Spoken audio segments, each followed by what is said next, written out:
Mic check 1 2 1 2. It's the Y2K collector, and I'm back with a quick video because I am in the process of selling some of the games in my collection. I've kind of broken them up into different sections, and I've got some PS4 stuff that I'm selling. I've got some PS3 stuff that I'm selling, some PS2 stuff, even a couple PS1 games. I've got my 360 pile here that I'm getting rid of, a couple of 3DS games, and I have a boxed Nintendo Wii that I'm going to be working out of my collection. So I got a good amount of stuff here that I'm working on getting rid of when it comes to removing games from the collection.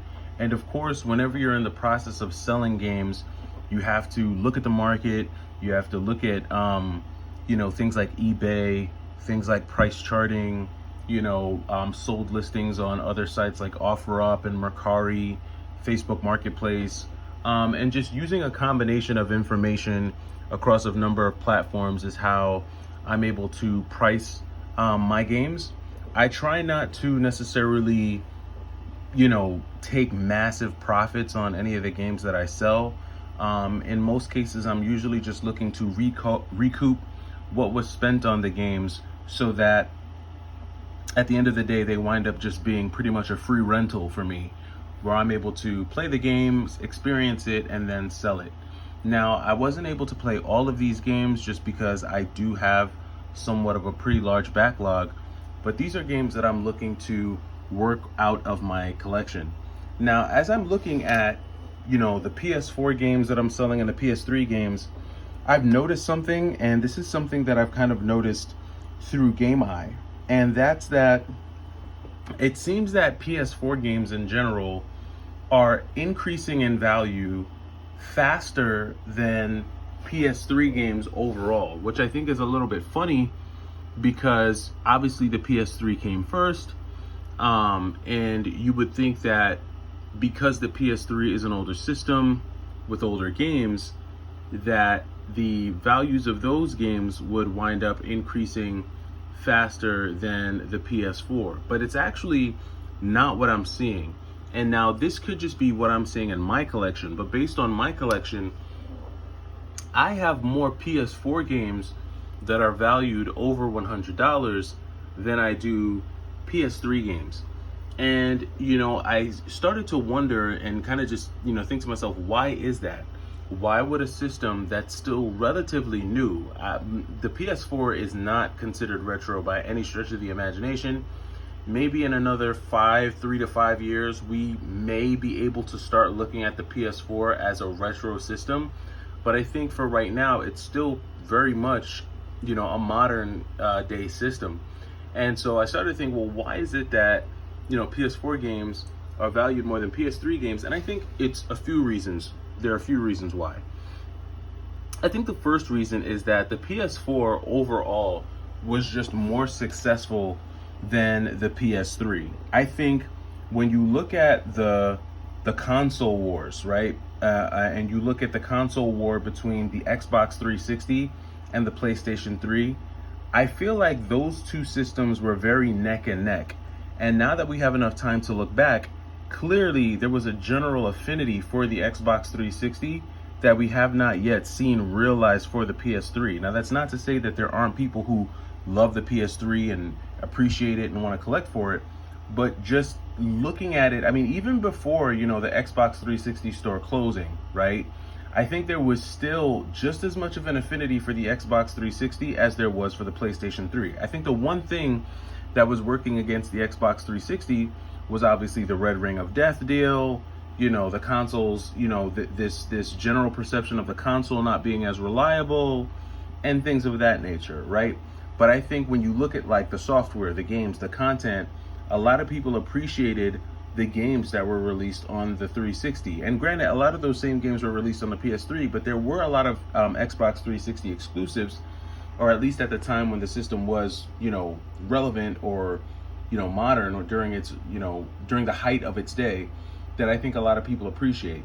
When you look at the PlayStation 4 though, and the battle between the PlayStation 4 and like the Xbox One, I think that the PlayStation 4 was the clear overall winner when it comes to the console war between the Xbox 1 and the PlayStation 4. And I know that Microsoft has come out with a number of renditions of the Xbox. You have the Xbox Series, Series S, I think Series X. I'm not sure of all the Xbox consoles because I only had an Xbox One. I have never gotten anything beyond the Xbox One, and I never got anything beyond the PlayStation 4.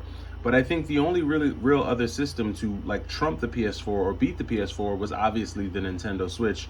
And it's really hard to compare the Switch to the PS4 or the Xbox One because those were systems that were truly dedicated to being home-based systems that you can really only play when connected to the TV. The Switch was a little bit different. It's a hybrid, right? You can take it on the go. It's a handheld, and it's also, an at-home system, for lack of a better term, something that you have to dock and something that you would dock, I guess, and play on a big screen TV.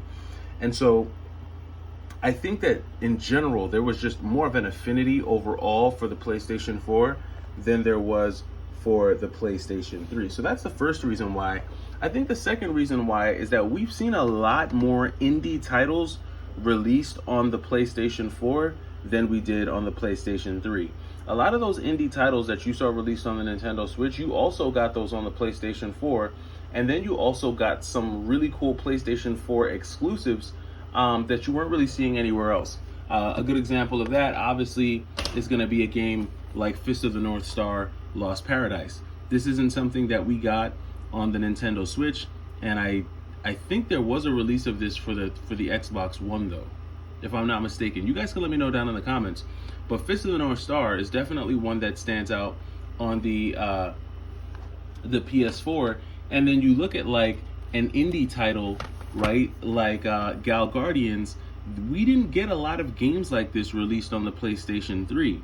And I think you just get you didn't see games like this on the PlayStation 3. And I think you just get a lot more variety when you look at the PlayStation 4.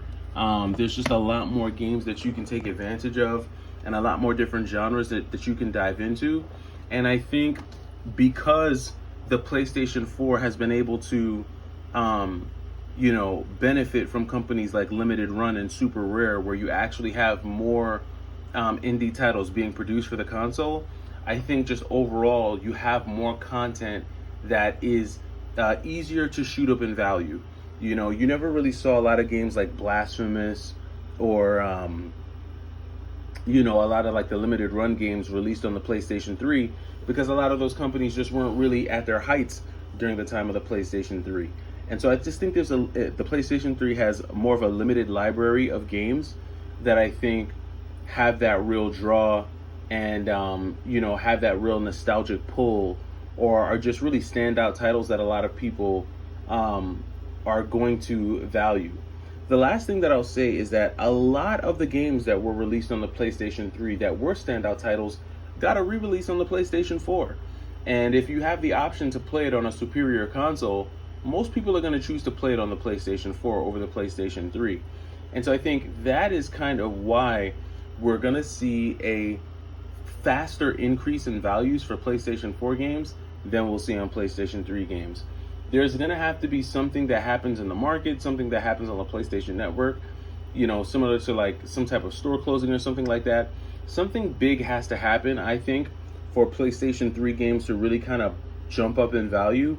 And I don't really know what PlayStation can do or what Sony can do within their PlayStation ecosystem to kind of create that mass buzz or hysteria around PS3 collecting. But I'm interested to know your thoughts. What do you think? Do you think PlayStation 4 games are shooting up faster than PlayStation 3 games in value? And if so, why? I'm interested to know your thoughts because I am actively selling for both consoles, and definitely want to make sure I'm doing the right thing when it comes to listing these games. But that does it for me. It's the Y2K Collector. Hopefully you're having a great week. I'll talk to you soon. Bye.